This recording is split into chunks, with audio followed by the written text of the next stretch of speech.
प्राकृतिक चिकित्सा दर्शन सिर्फ इलाज का तरीका नहीं है, यह एक जीवन जीने का दर्शन है। यह हमें सिखाता है कि इंसान भी प्रकृति का ही हिस्सा है। इसलिए अगर हम प्रकृति के नियमों के अनुसार जिएंगे तो शरीर और मन दोनों स्वस्थ रहेंगे। ये दर्शन 5 मापदंडों पर आधारित है। पृथ्वी यानी मिट्टी, जल यानी पानी, अग्नि यानी आग, वायु यानी हवा, आकाश यानी स्पेस खाली जगह, और छठा तत्व माना जाता है आत्मा को। आत्मा के संतुलन के लिए जरूरी है परमात्मा का नाम, शांति और अंदर की जागरूकता। सबसे पहले हम समझते हैं नियमितता पूर्ण जीवन कर, जो सबसे जरूरी है। इसका सरल मतलब है जीवन को एक नियमित और संतुलित गति से जीना। प्रकृति का हर काम एक नियम और लय में चलता है।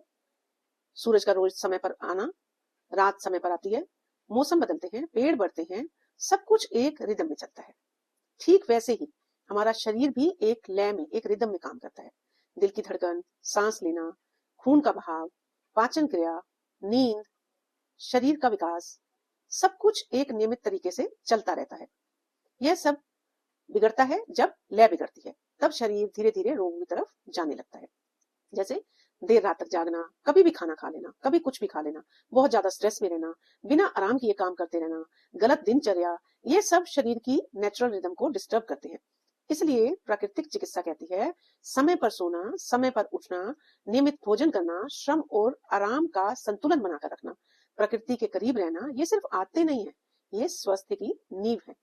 अगर हम प्रकृति की लय के साथ चलना सीख जाएं, तो शरीर खुद को खुद ही हील करता रहता है, हमें रोग नहीं आते। तो इस चीज को समझें और फॉलो करें। राधे राधे।